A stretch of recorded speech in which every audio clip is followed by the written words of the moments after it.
다음 PPT 좀 보여주시겠습니까? 네.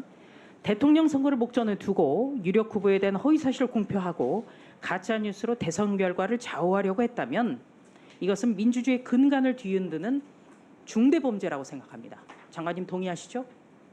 검찰이 투명하고 공정하게 수사할 거라고 생각합니다. 네. 자, 이게 중대범죄인데요.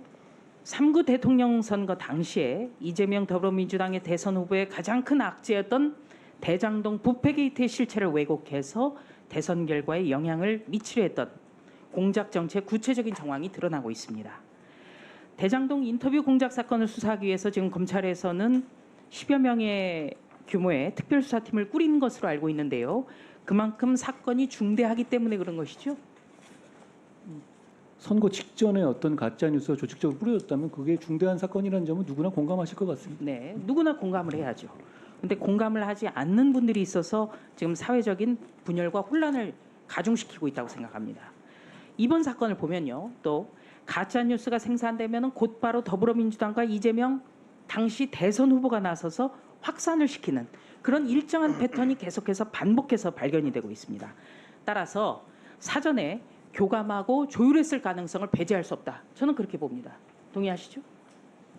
검찰이 공정하게 수사할 거라고 생각합니다. 네. 다음 CG 좀 준비해 주시겠습니까? 네. 좀 사례를 들어보죠. JTBC는 2022년 2월 21일 날 대출 브로커 조우영 측근들이 부산저축은행 사건으로 조우영이 조사받을 당시에 주임 검사였던 윤석열 검사와 커피를 마셨다는 취지로 보도를 했습니다.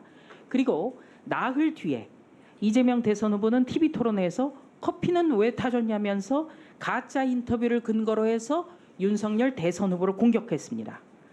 윤석열 대선 후보가 그런 사람 본 적도 없다. 이렇게 일축을 하니까 이재명 대선 후보는 아이고 참 희한하네. 이렇게 TV토론에서 조롱을 합니다.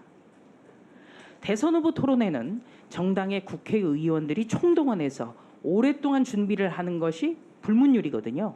그런데 검증도 되지 않은 보도 내용을 근거로 저렇게 공세를 취하고 가짜뉴스를 적극 활용하고 확산시키겠다는 저런 의도적인 행위에 대해서는 어떻게 봅니까? 진행 중인 사안이기 때문에 제가 평가하지는 않겠습니다. 네. 다음 CG도 좀 보여주시죠. 예. 저것은 대선 사흘 전의 일입니다. 뉴스타파가 날조된 녹취록을 공개하면서 가짜뉴스를 보도했는데요. 이 보도하자마자 경향신문과 전라일보가 받았습니다. 그런데 중요한 것은 이재명 대선 후보가 저런 매체보다 무려 31분이나 빨리 SNS에 해당 기사를 공유하면서 적반하장 후한무치한 이 현실을 널리 알려달라 이렇게 독려를 했어요. 언론사보다 31분 먼저 SNS 글을 올린 이재명 대표가 뉴스타파의 보도 시점을 미리 알고 공모하에 준비를 했을 가능성이 있다. 저는 그렇게 봐요.